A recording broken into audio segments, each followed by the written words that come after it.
So we go back to the station, get on the ATVs, and up on my phone pops a breaking news alert: Kobe Bryant killed in helicopter crash in Calabasas. And I turned white. I realized if you can have a run-of-the-mill mass casualty incident, which is, I'm not making light of it, but this is definitely going to be anything but that. So we got back there. Rocky and I got on one ATV because it was a very narrow trail. And 20 minutes later, we arrive at the crash site. We get off and we see the most horrific thing that both of us have ever seen. Dear Family is a podcast hosted by Rachel Steinman, a writer, an educator, and a mental health advocate. And Rachel gets us up close and personal, so we feel a strong connection, familiarity, and comfort with her guests. So settle in and join us as we search for true healing and journey with Rachel and her most interesting guests. Hi, dear family and friends. Get ready for another inspirational and eye-opening story. Thank you so much for listening. And if you aren't already doing so, please subscribe and share, dear family. It means the world to me and makes all the difference. David Katz is a mergers and acquisitions lawyer by day and an unassuming hero by night and on the weekends. For the last 30 years, he's been a first responder search and rescuer who has been awarded multiple Valor Awards, including one for taking the Robert Blake trial shooter down with his own bare hands outside of a courthouse. As the team leader of the LA County Sheriff's Search and Rescue Unit in Malibu, Calabasas, Lost Hills, and Agoura Hills, his territory spans from the Pacific Ocean through the Santa Monica Mountains. He's no stranger to high-profile celebrity car accidents, cliff rescues, or saving multi-million-dollar homes from being destroyed by massive brush fires. The morning Kobe Bryant's helicopter crashed in Calabasas, David was called to service. He was the first person on the scene, and he never could have imagined what he'd find. In this episode, we're going to talk about he and his teammates and how they deal with grief, trauma, and post-traumatic stress disorder after witnessing horrific events that feel impossible to unsee. Both of David's parents were Holocaust survivors from a small town in Poland who met and married in California, where he was raised as the youngest of 3 sons. David lost his wife to breast cancer when his son was only 7 years old, and his stepdaughter was just 16. Through his own experience of dealing with grief and coming out the other side to see the light, David is able to offer words of encouragement to others about dealing with the pain and trauma to find healing. David is proof because he's found love again, and he's enjoying the finer things in life, like traveling to Paris and savoring good red wine. Let's remember, even fearless heroes have to take care of their mental health. I'm so excited to welcome David Katz. Hi, David. Hi, how are you? Great. Thank you so much. And we are recording at your home, so thank you for welcoming me. My pleasure. I have met you several times through your lovely girlfriend, Debbie, who I've known since middle school. And I didn't really realize that you had this kind of second life until the fires in Calabasas. And we're going to talk about all of this later. And then obviously I had heard how you were called on the scene for the Kobe accident. But I also found out, Debbie sent me this video of you being a true hero and tackling some guy outside of a courthouse who had guns, and you didn't have anything on your body. And in a weird way, it's like, wow, David, you're so unassuming. It's kind of like a lawyer by day, superhero by night, you know? So it's very, very cool. And I'm really excited to talk to you about all of this. Because this is a podcast called Dear Family, I'd love to hear a little bit about yourself. So why don't you start by telling us a little bit about where you grew up and about your family? Sure. I grew up in the San Fernando Valley. I was born in North Hollywood at Kaiser when it first opened in, I'm trying to remember, Panorama City. Yeah, yes. When it first opened, it was actually a really nice new hospital, according to my mother. Yes. And I lived in the Valley until I was 10, and then we moved to the west side of LA. And I was there until I went to college, which was back in the San Fernando Valley at Cal State Northridge. and then went back to the city and went to law school at Loyola. I'm the youngest of three boys. My parents were together for 50 years when my dad passed away about 17 years ago. They were both Holocaust survivors and were both born in a little tiny town in Poland of about 5,000 people. So growing up, we had actually a really great close family, but they were very focused on religion and also on education and work ethic. So my brothers and I all had obtained advanced degrees in different areas. One's a PhD psychologist and one has a master's in business. And then I went and got a law degree. So they really instilled in us hard work and that you can achieve anything if you work hard, which is what I try to do with my family as well. As you witnessed before this started, I was telling my son to go back and study his flashcards. So it worked for me. And so I try to instill that in my kids. And I mean, the fact that your parents were both Holocaust survivors meant that although you had this, what sounds like a pretty ideal childhood, your parents were probably dealing with a lot of post-traumatic stress and trauma. Was that ever anything discussed? My mother, I think, suffered much more than my dad when it came to the Holocaust. So yes, it wasn't really discussed with my mother because it was too hard of a conversation to have. I think Holocaust survivors either go one direction or another. They either want to be interviewed and they want to tell people the story because they think it's important to remember, or it's so painful that they can't talk about it. In my mom's case, her father was killed. She had a couple of sisters killed. She ended up like in Fiddler on the Roof, literally on a dirt road with a cow and a wagon with the family going to the next town. And she was very young. And as a result, I think she really did have PTSD and still does to this day because she's 86 now. And the caregiver will tell me that she's having nightmares at night. And those nightmares go all the way back to the war. I think she's been having them for the last 80 years. It's just that my dad was there for 50 of them and he kept her safe. So we were really never conscious of this happening. And then after my dad passed away, she was alone for many, many years. And it's only recently that she now has a caregiver at night and we learn about what's going on. But it does bring back memories of when my mom used to say, I would wake up in the middle of the night and dad would be there and he'd tell me I'm safe and I'm here for you and those kind of things. So that has to leave an indelible mark. And it also serves to have closed my mom up fairly with her emotions quite a bit. The conversations with my mom growing up were never a deep conversation. I could have much deeper conversations with my father, probably around the time I was in law school or after law school. I started going to lunch with my dad once a week, once every 2 weeks. And he would say, well, why don't you ever invite your mother? And I adore my mother. The conversation was limited to school and work and nothing any deeper than that. And if I brought up anything about doing my work with the sheriff's department, my mom would instantly clam up. And she would let you know just with her look that she was disapproving. And that was hard for me because I started doing this in 1990, 30 years ago. And so to me, it was a big part of who I am. And ironically, I learned about service from my parents. They were both very active in charities, mostly related to Judaism, the temple, those kinds of things. They both led different groups for many years. My dad was like an international president of an organization. So they both gave a lot of themselves.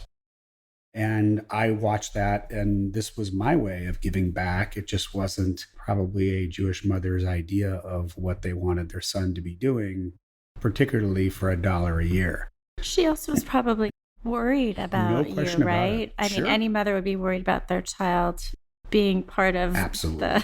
I totally agree. Search and rescue. But the truth is, I don't think she probably wasn't going to therapy for post-traumatic stress disorder. And, she didn't have maybe the tools to have those discussions with you. So it is interesting that you now are finding yourself in a position where you're leading a team and have to keep those things in mind. So you are an EMT, you've been a judge, you are currently an attorney, and you're transitioning into another role as an attorney.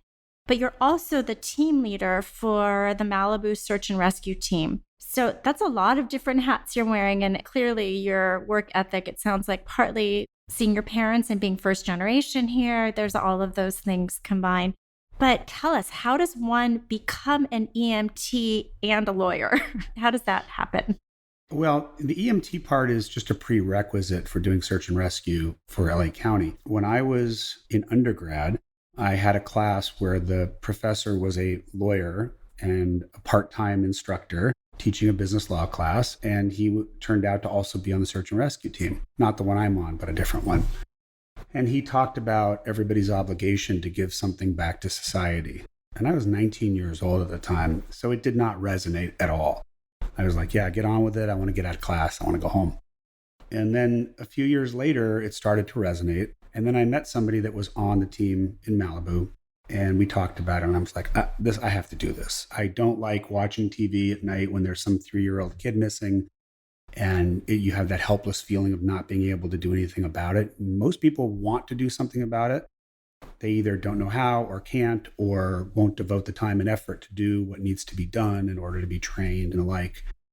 So I applied, and the process is about a year long. So I applied when I was in law school, and then I got accepted while I was in my 3rd year of law school. And I did not have the opportunity at that time to go into the Sheriff's Academy. So I finished law school, I took the bar exam, and 2 months after the bar exam, I went into the Sheriff's Academy. Wow. And I did that for several months, 3 days a week, 2 nights and a day on the weekend, while I was working as a first-year lawyer. And I had the support of my boss at the time, who thought what I was doing was a great thing. So he was very supportive. And a couple years later, maybe a year later, 2 years later, I went to UCLA and I went through EMT school, which was one of the best things I've ever done because it's given me tremendous knowledge about how the body works, both from a physical standpoint as well as mental and emotional. And that put me on the trajectory to be on the rescue team for the last 30 years. Wow. Okay. So it's kind of like as you were growing and developing as an attorney, you were also doing this search and rescue work. So most of your career has been side by side. Yeah, it has been side by side. And obviously the day job takes up much more time. Right. The search and rescue, most of the effort is at night or on the weekends. And so it generally doesn't interfere with my day job. But there are those times when there's those unpredictable brush fires or the car that goes off the cliff or some hiker that went out on a Wednesday and got themselves in trouble. So that is my question. So like you could potentially be sitting at a desk working on something on your computer and get a call and need to stop everything and put on your Superman cape and fly out the door? Yes and no. We're all on call. The entire team is on call. So you have to judge what's best given your schedule and your priorities. And so family has to be very understanding in order for me or my teammates to be able to do this. If we don't have family support, then it's next to impossible. So it's very rare now that the call happens, say, after 11 o'clock at night, which is great. Yeah. Because, I'm juggling being a sole parent, and I can't just escape from the house whenever I feel like it, particularly when my son was younger. You have to just sit there and grit your teeth because you can't go because you have other priorities. Well, I have so many questions just from what you just said, but let's talk about that, about how you said you're juggling being a single parent. Can you tell us about your wife's passing? So my wife had been diagnosed with breast cancer when she was 29, and she had radiation and a lumpectomy at the time, and then went on with her life. And it wasn't until she was 46 when it came back. It probably was gestating already for several years, but didn't know about it. But she had been under treatment the entire time, being watched. And for whatever reason, it just didn't manifest itself in a way that they were able to detect it. So at 46, she had a recurrence and went through treatment. And then it came back again with a vengeance a bit later. And she passed away at 49. And you had a 7-year-old son at the time. He was 7 at the time. And 7. Did you say a stepdaughter? Yeah, and she was 16. She had just had her Sweet 16 2 weeks before. Wow. And Dina was there. She was at the Sweet 16. It was kind of her last hurrah. And then she passed away 2 weeks later. And yeah, I woke up. In fact, in a few weeks, it's going to be 7 years. So I woke up that next morning and had to decide whether I was going to get up and put on my big boy pants and show my kids that they can survive, or I was going to lay in bed and just cry for the next year. And so I chose to follow my parents' lead, which was they had been through a hell that no one should ever know from. And what little they did express, you knew that it had to be tremendously painful, but yet they demonstrated that they could survive.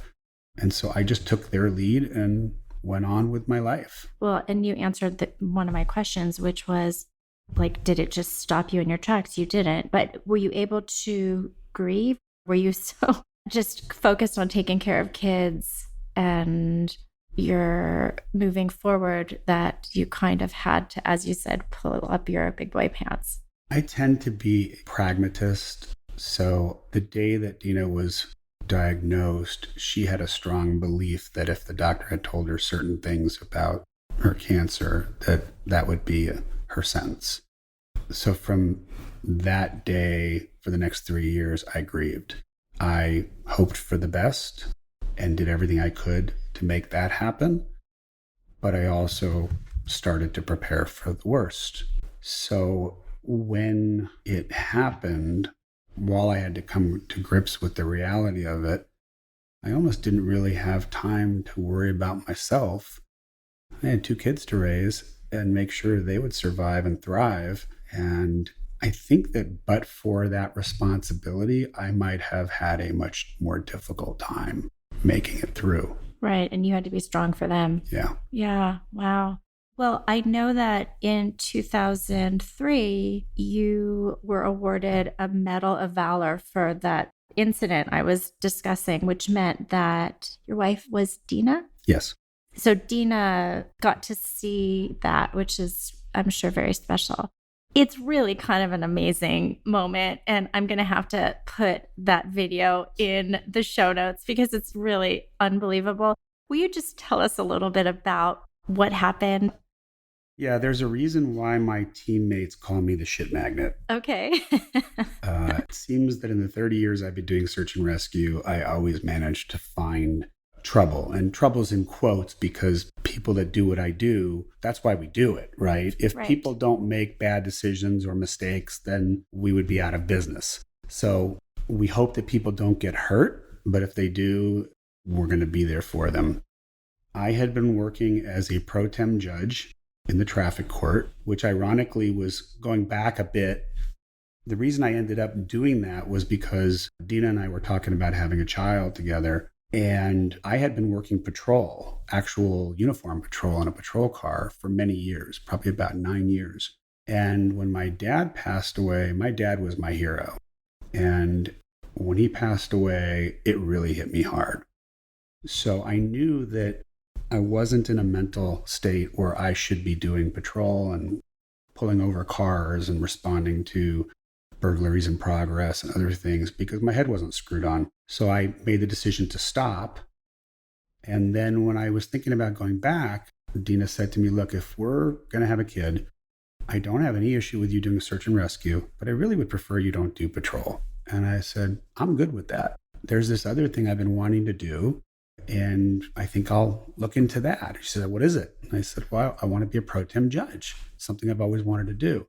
Well, sounds a lot safer to me. I said, yeah, what could happen being a judge at the courthouse? Well, once again, the shit magnetism was activated.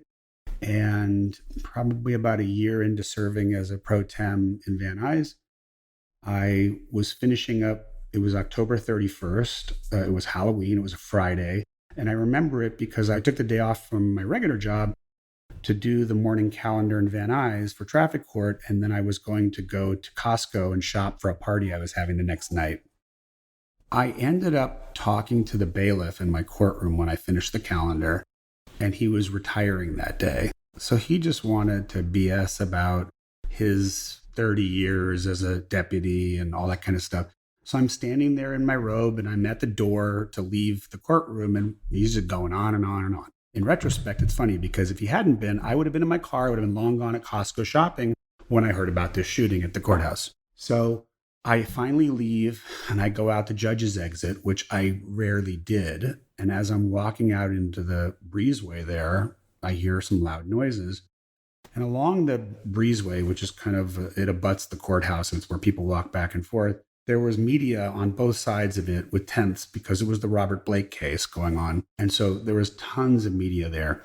So I thought maybe one of their pieces of equipment was exploding, like some lights. And then I heard pop, pop, pop. And I'm like, oh crap, that's a shooting. And my gun is in the car, which is pretty far from where I'm standing at that moment. So I ducked down behind a wall like everybody else that was scared out of their pants until someone came running past me and yelled to a tow truck driver that was driving by, ironically, with an LAPD patrol car on the flatbed. I don't know like why this guy told him, but he yelled to him, call 911, there's a deputy down. So at that moment, I hear deputy down, something activates in you from your training, and you got to get in the fight. I'm unarmed. I don't have my radio. I don't have my bulletproof vest. I have no backup. I'm in a suit carrying a briefcase. But why would that stop me? So I pull my badge out of my back pocket. I run around the corner like a moron. And you can see this on some of the videos. I run around the corner and my jacket is open and flying from the air. And then I slow down because I now see somebody walking towards me and I have no idea who he is. And I look at one of the television people and I said, I'm a deputy. Where's the deputy who's down? And they point down the breezeway.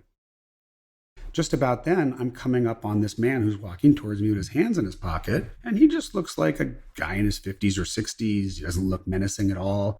I didn't see the shooting. So I asked him, where's the deputy who's down? I'm a deputy. And at that moment, he could have literally pulled the gun out of his pocket and shot me. Instead, he, without even turning his head, out of the corner of his mouth says, he's back there, he's back there. And I look up from him and there's a cameraman behind him with a video camera and he's pointing to the guy and he mouths to me, that's the shooter. Just like that. So I just got chills now, all these years later, because that moment in time froze for me. And I stopped in my tracks and he keeps walking past me. And all that goes through my mind is I'm going to have one chance to get him down and I'm going to take that chance. So I take my jacket off, drop my briefcase, turn around. And as we say, I beat feet, ran as hard as I could. And just as I hit him, his head turned towards me and we went down and I got on top of him and a couple sound engineers jumped on his feet and I got his arms behind his back. And just then a deputy came running up with the gun on me. And I put my hand up, I said, I'm a deputy. He goes, oh, and then he puts the gun down on the suspect. Because of course he comes out of the courthouse, has all they hear is shots fired.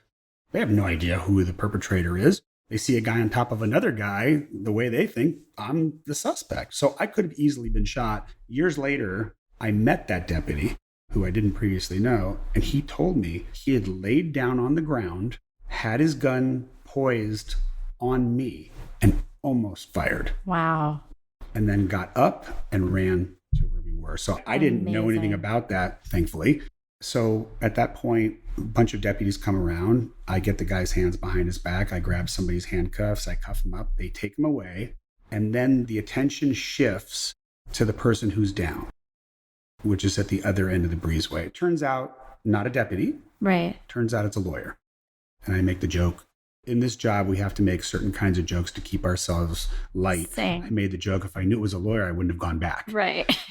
But it turns out it's a lawyer. They go running to him. I stand up and I can't move. My legs won't work. I am completely frozen and nobody is looking at me, talking to me or anything because the attention for the suspect went towards the lockup in the courthouse. Had like 5 or 6 deputies taking him there. The other deputies and other people ran down to help the victim. So I'm standing there frozen. And about probably a minute or two later, the sergeant from the courthouse comes out. And I knew him because he used to work at Lost Hills where I work. And he says, hey, Dave, what's going on? I think I just tackled the shooter. Just like that. You're in shock. I'm in shock. Yeah. So he grabs me and he goes, I need to get you inside right now. So he pulls me into the courthouse, puts me in a little room. The LAPD detectives come in. They say, we need your statement. So I'm in this room now. My cell phone and gun are in the car. I have no contact with anybody. I have no idea what's going on outside. And I'm sitting in this room writing in longhand a statement about what just happened, which I'm still coming to grips with what just happened. And while I'm doing this, I can hear deputies sitting on the other side of this wall where I am, watching it on TV. Because there were so many news cameras there. They racked it immediately. And it was maybe at this point about 10 in the morning. Phones, yeah. At this point, it's like 10 in the morning. No, we had cell phones at that point. Oh, but not video. That's right. People weren't videoing regularly like they are now. Yeah. No, at that time you were paying a quarter to take a picture on your cell phone. So I hear these deputies talking and they go, "That's the judge from Division 109. And they're like, "That's a reserve deputy from Lost Hills." So I'm listening to all this and I haven't seen anything yet. So probably half an hour, 45 minutes go by and I think I probably should call Dina and let her know everything's okay because she might get wind of what's going on. And so I leave her this cryptic message that, "Hi, honey, I don't have my phone. I'm stuck in the courthouse. I got into something today, but everything's okay. I'm okay." So after that, 2-3 hours in the courthouse, everything is done. The sergeant says, "Do you want me to walk you to your car?" I go, "No, I'll be fine. There's nobody outside." So I go outside, I start walking to my car, and I see this big, huge satellite truck with court TV on the side. And I walk up, and the door's closed. I knock on the door, and they open the door, and they say, "Yeah, what do you want?" I go, "Can I see the video of what happened?" And they go, "Why?" I go, "Because I'm the person who tackled the shooter." And they grab me by the arm, yanked me in and slammed the door shut because right across the street were other reporters that were interviewing tons of people that had been there. So they then go and they rack the video. They show me the video and I'm standing there in shock. And the guy goes, "Look, your feet are off the ground. You're in the air." He goes, "Do they teach you that in the academy?" And I'm like, "No, that's from football," which I never did. So they show me the video. They're like, "You have to give us an interview." Well, now I'm completely freaked out because I'm thinking, this has got to be all over the news. I don't have my phone, so I don't even know if Dina's seen it. I don't know if anybody else has seen it. And so I go, well, let me call my supervisor. So I call the station. I talk to the watch sergeant. I say, "I was involved in this shooting at the courthouse. I'm uninjured. No shots fired by me, blah, blah, blah." And he goes, "Okay, thanks for letting me know." He then calls my direct supervisor and lets him know. So my direct supervisor calls me and goes, "Do you want me to come down there? Are you okay?" I go, "I'm perfectly fine." I go, "They want me to do an interview." He said, "I'll call you right back." He calls headquarters, calls me back. He says, "Just don't talk about courthouse security, but you can talk about whatever else you want to talk about." Okay, fine. I go do the interview. I then get to my car and I turn on my cell phone and it's blowing up. My supervisor says, "Oh my God, I just saw this on TV. I had no idea this is what you're talking about. This is crazy. Blah, blah, blah." Dina leaves me a message. Apparently, she was at Serena's school, my stepdaughter's school, and she walked into the office, and all the people in the office were standing there and looking at the TV while this was going on. And they go, "Look, check this out." And she looks up and she goes, "That's my husband." Wow. Right? That's how she found out about it. Wow. So she leaves me a message and says, "Oh my God, David, I'm watching TV. Oh my God, you're a hero. What the F were you thinking?" Right. Clearly, that kind of first responder, like something kicks in with you, It's your training and experience. It's your training and absolutely experience. Is. I mean, you assessed with what little time you had that this guy didn't look like he had mentioned to you, like back there. Like he just was going along with his business and you assessed it. I think I read that he had 2 guns on him. He did. Wow, we call it walking fat, dumb, and happy, right? Okay. You're just do. Right. And that's what he was doing. So it wasn't until later when I analyzed it and realized what I did and then went back in my mind to what I was trained in the academy. And it refreshed my memory that, well, geez, we did these close quarter drills analyzing whether or not you could shoot somebody that was coming at you with a knife. On TV, when you see, oh, they shot this person with a knife, people are like, why did they shoot somebody with a knife? You can close a gap with a knife from 20, 25 yards before I can get my gun out of my holster, take it off safety, and get it on target and shoot you. You've killed me. So about close quarter drills and spatial and time kind of constraints. I knew he was walking away from me, so I knew I had an extra second that he'd have to turn. He'd have to pull the gun out of his pocket. All these things were going on in my mind in an instant but I wasn't thinking them. It was reactive based on the training. That's amazing, really. Well, okay. So speaking of training, we're going to now shift gears to talk about this recent tragedy that you were called upon. Can you tell us what happened on Sunday, January 26, 2020? Yeah, so that morning, I happened to be in Calabasas, and I was just about to leave for a late breakfast, and my phone rang, and it was my friend Scott, who's on the rescue team with me. Scott only calls me when there's a rescue call. Some of the people on the team, when they're driving their vehicles, they listen to sheriff's radio, fire radio, so they can hear a call before our team actually gets the call from our station. So he calls me, he says, there's an aircraft down near Malibu Creek State Park. Me and Mark, one of the other teammates, were responding. I said, do you know what type? He said, it's a helicopter. I said, do you know if it's a big helicopter, small helicopter? I mean, it's very rare to have large helicopters in that area. It's usually a very small, like 2-person helicopter. So he says, I don't know. I've been trying to reach the patrol crew and I can't get a hold of them. I said, okay. I was very calm because I just really figured, okay, there's not going to be anything for us to do. It's probably crashed on a street or something like that. So I said, well, call me back and let me know if we're needed. And right after I got off the phone, I thought, I better call the patrol crew.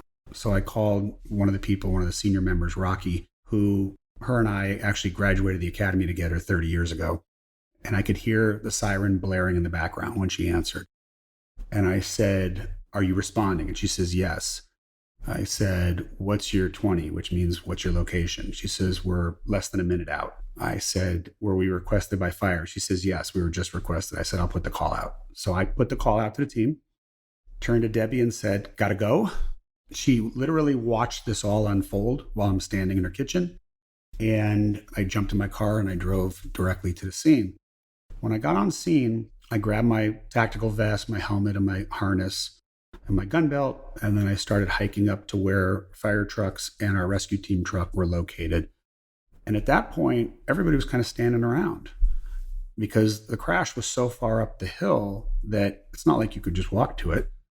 And I looked and I saw that there were fire department camp crew people hiking up. Those are the people that work in the brush fires. So I see these camp crew people going up the hill, and then there's a LA County fire helicopter over the crash site, and they dropped a paramedic, and the paramedic was assessing the scene. And the next thing I hear is no survivors, 3 fatalities. They pick the paramedic back up, the helicopter flies off, lands right near where we're standing, and fire department says, okay, well, there's nothing left for us to do here.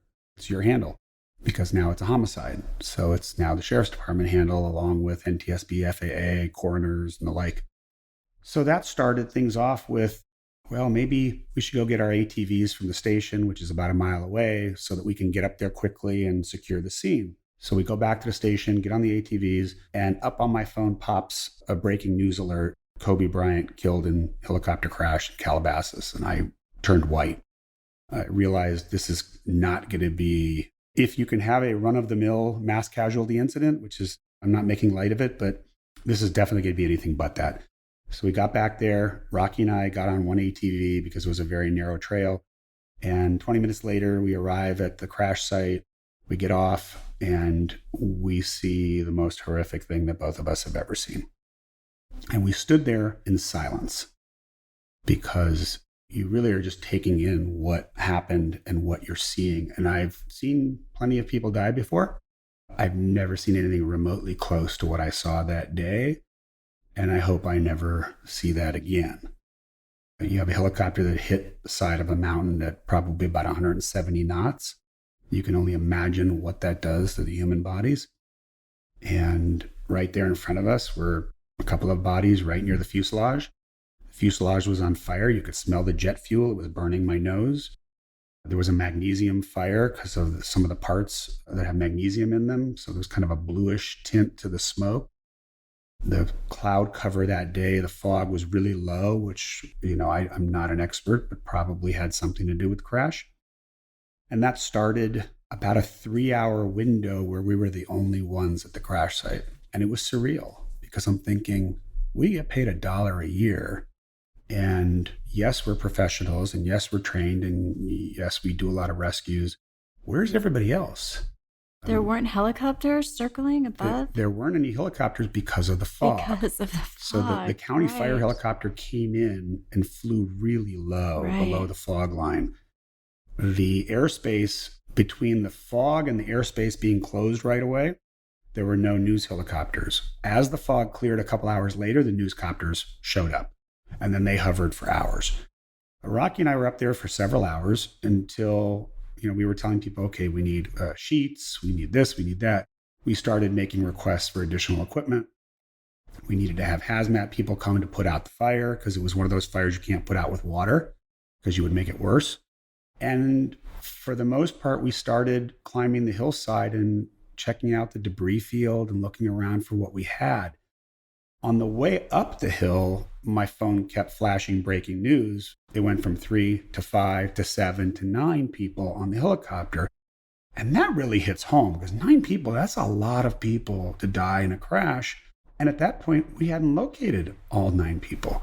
So that really was a difficult sight to see and experience.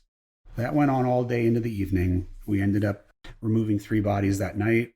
And then the next day, I wasn't there the next day. I actually had to work at my regular job Monday. So I designated someone else as the senior team leader for that day. And we got a crew together for Monday, as well as we had another team that we called up from another area to assist. In total, we had 34 search and rescue people working over those 2 days.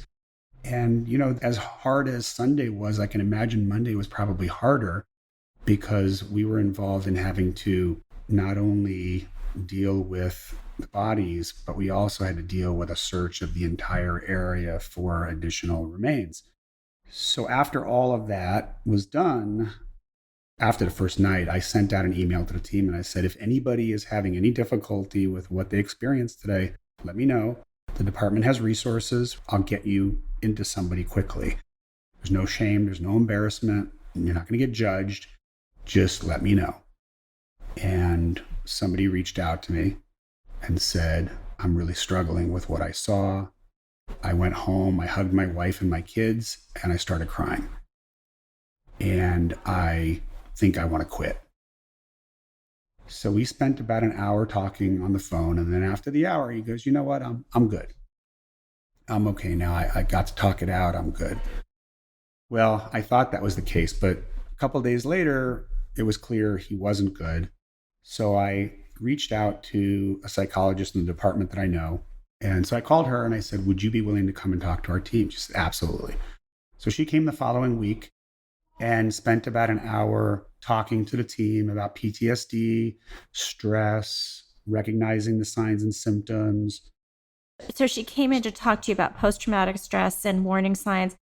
I definitely want to get back to that in a second, but I'm sure the listeners are wondering what I am about to ask you. When you saw these tragic remains, and I can only imagine just how awful the scene is. I don't even really want to imagine. Are you able to tell who is who? Like, can you tell it's a child? Can you tell? Yes. Yes and no. And I don't want to get into details of the condition, but based on the fact that that there's one African-American male on the helicopter, based on some identification that, a purse or a wallet, you can kind of tell the condition of some of the people were in a condition where you wouldn't readily be able to tell.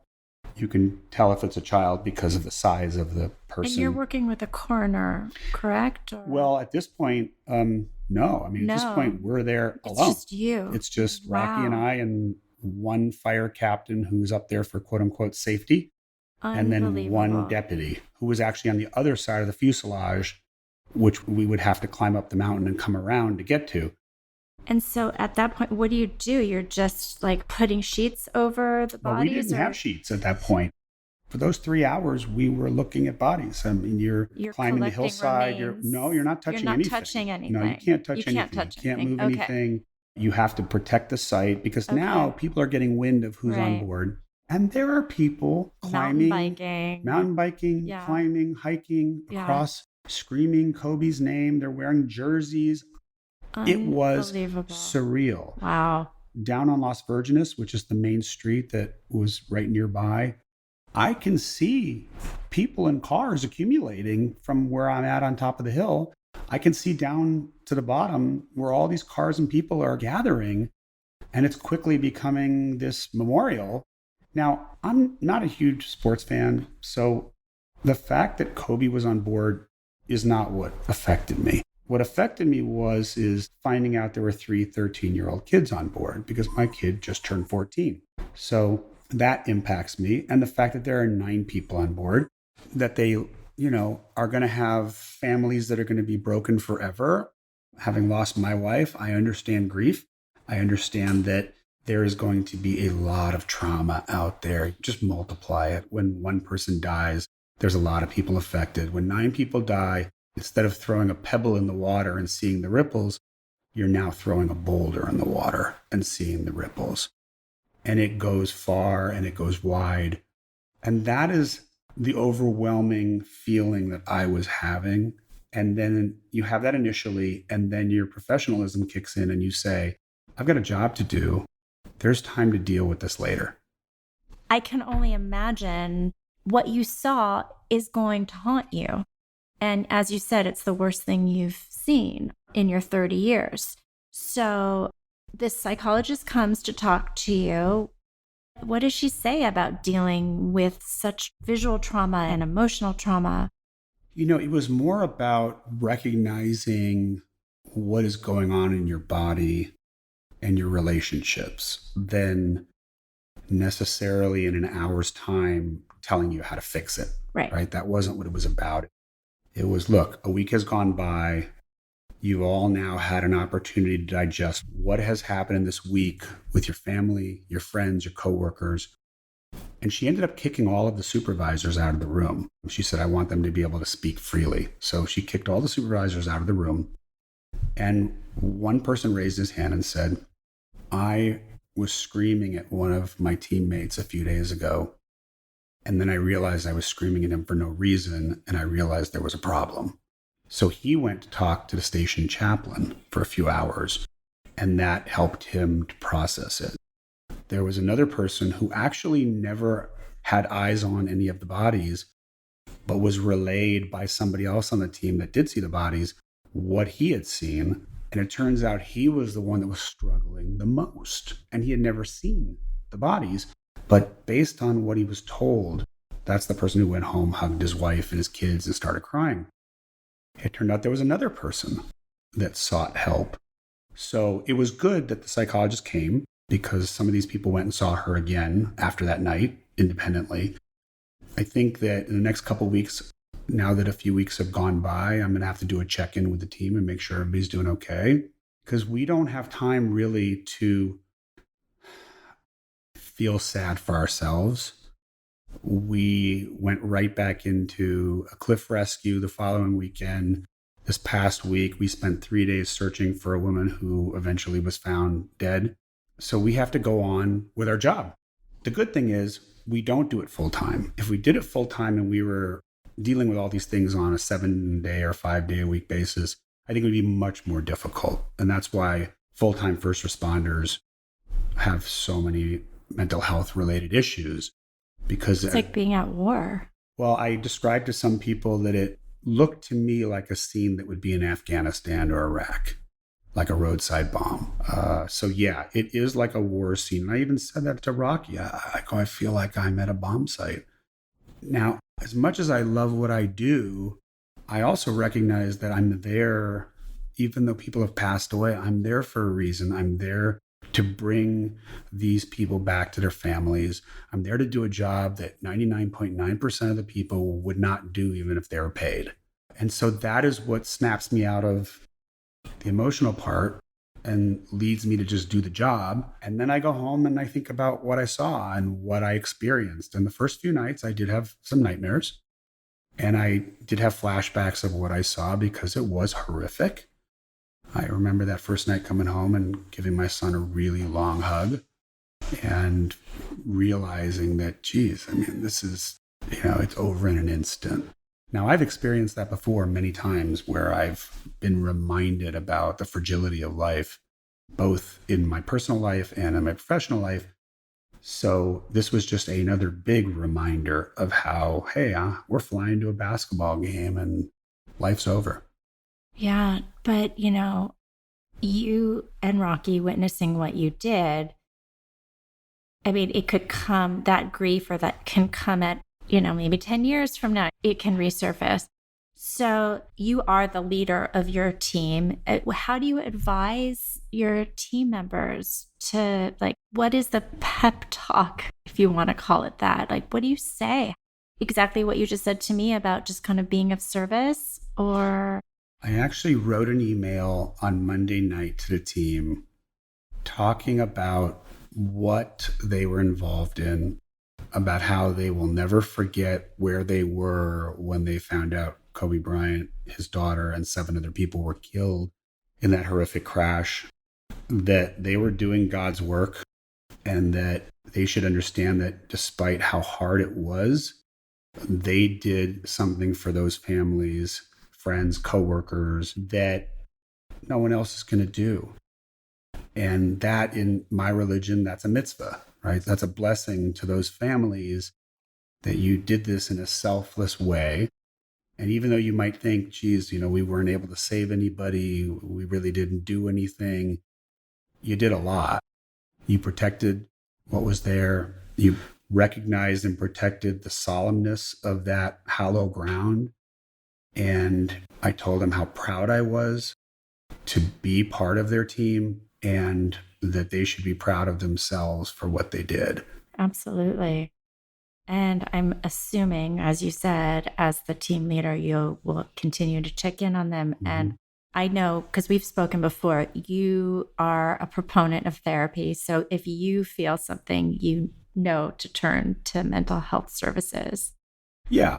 Many, many years ago, went through therapy individually and couples therapy, and learned a tremendous amount over a period of years. Went from really having no clue what an emotion was or a feeling to being able to really recognize what's going on inside of me, what's manifesting itself. Am I yelling at my son because of something he did, or am I yelling at him because of something I experienced? Not everybody has that self-awareness. It took many years to get to that point. So I try to share with my teammates that ask or inquire about that, how I deal with it. And I think I mentioned to you that when my wife passed away, she was the first spouse to pass away on the team while a team member was in service in the 40 years of the team. And then within 3 or 4 years, 2 other people's spouses had passed away. And we didn't talk about this, but I became team leader almost by accident. I had been doing it for 23 years. I had decided I was going to retire. I was in grief. I told Dina, I don't need to do it anymore. I've had my fill. I've done it. I'm done. She looked at me and she said, don't quit because of me. I don't want to have that on my conscience. I don't want you to think I caused it. I don't want you to ever resent me for it. Don't quit because of me. And I said, okay, but I'm going to do it a lot less. She goes, fine. And she passed away in March. I stayed out for a couple months from the department, and then I went to our helicopter training in June. And at the helicopter training, my supervisor came to me and said, the team wants you to be captain. And I said, what? I don't even know if I'm coming back. And they said, you're the guy. It's the right time, and you're it. So I stood in front of the team and said, here are my conditions. I'm not going on patrol, because we do patrol in the rescue truck. And if I come to a rescue call, I'll run the rescue. I'm not going in the field. And that was for a few reasons. 1, I was scared. 2, I can't take a risk of dying and orphaning my kids. Yeah. And so I said, if anybody doesn't like this idea, just tell me now and I won't be upset and we'll move on. And everybody said, we're good with it. That was 7 years ago, this coming June. Wow. And Rocky is actually the one who said to me, don't make a decision while you're in crisis. Right. We talked about that. That's a really great quote. And tell me what you think that means. Well, I've used that quote many times since, including on Rocky, because she ended up losing her husband. What I think that means is that when you're in crisis, your ability to make good judgment decisions is lacking. For some people, it may be completely gone. For others, it may just be debilitated. But nevertheless, you're not going to make your best decisions when you're grieving and when you're in crisis. That's really amazing. And I know that recently you went to go speak to some high school kids at a school in Downey, California, to discuss grief. I guess they lost someone at their school, and also to talk about the Kobe crash. And I'm just curious, what advice did you give the students and faculty about dealing with grief and tragedy? Well, the first thing I told them is they will survive. And that whatever feelings they're having right now, if I took a poll out of the 600 or 700 kids that were sitting in the gymnasium, I guarantee you half of the room feels the same way you do on whatever thought you're having. So you're not alone. And so important for them to hear. Yeah, you're not alone. You should reach out to your teachers, your parents, your friends. The most important thing to do is share and talk about it. If you get it off of your chest, you will feel better. You will feel heard. You will feel that other people share that same grief, and then you won't feel so alone. I'm not a grief expert. I'm not a mental health expert. I've just unfortunately suffered through some traumas and thankfully have made it through and are thriving. And so I'm just sharing with people what I've experienced in the hopes that in the case of the high schoolers, two things. One, look, I lost my wife. You lost a teacher. You lost a student. You lost Kobe. I lost my wife. We're all grieving, but I made it. And you will make it too. And that, I think, was most important for them. And also to connect them with somebody that was at the crash. Some of my friends had said to me before that appearance that just knowing you were there makes me feel better about the situation. Not that they're happy about what happened, God forbid, but that they now know that, okay, I know these people were taken care of. Why was I the first person up there? I don't know. It's happened a lot in my 30 years. I'm not biblical. I'm not somebody special. I just give of myself unselfishly, but I don't know why I managed to almost always end up in those kinds of situations. Right. Like, for example, saving homes. In the Woolsey fire. The fires. Well, you're also putting yourself in that position. Yes. And you're stepping up selflessly, which is amazing. And so thank you from everyone out there who, really, your selflessness is to be commended. It is, truly. All right, last two questions that I ask all my guests. So, if you could write your younger 20-year-old self a Dear David love letter. So, you're at CSUN, you're 20 years old, and you're writing a Dear David love letter. Knowing what you know now, what would you tell your 20-year-old self? I would probably say don't expect that life is going to be a fairy tale and that you're going to have one long chapter. The only model I had was my parents, and they had one long chapter. I have lived my life now in multiple chapters. I was married once and divorced. I was married again, and she passed away. And now I'm in basically my third chapter of my adult life, and I'm with somebody super special for the last 6.5 years. I would say to myself, be okay with the fact that you will never have a diamond anniversary. Be okay with the fact that you will never have a golden anniversary. Be okay with the fact that no matter how long you are eventually with that person you're with before you pass, it won't matter the number of years. What will matter is what you did in the years you've had. So what do you do that grounds you and that brings you happiness? I love spending time with family. My girlfriend's wonderful. We try to get together as much as possible. She's a sole parent as well and has a career, so it makes it difficult. But ironically, the fact that we don't get as much time together makes us really ache for spending time with each other. And I think that's a good thing, as opposed to a lot of marriages or relationships where people really don't want to see their significant other or spouse as often as they do. So do that. I love to collect wine. So that's my hobby, my passion outside of family, work, and rescue. So those are the things that I do to make me happy. So where can the listeners find you? Well, they can look up our team on Facebook at Malibu Search and Rescue. Great. On Twitter and Instagram, we're at Malibu SAR. That's at Malibu SAR.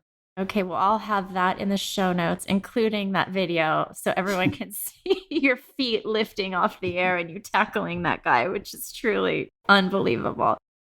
Well, I really do thank you so much, just not only for the time face-to-face, but really for all you're doing. Thank you.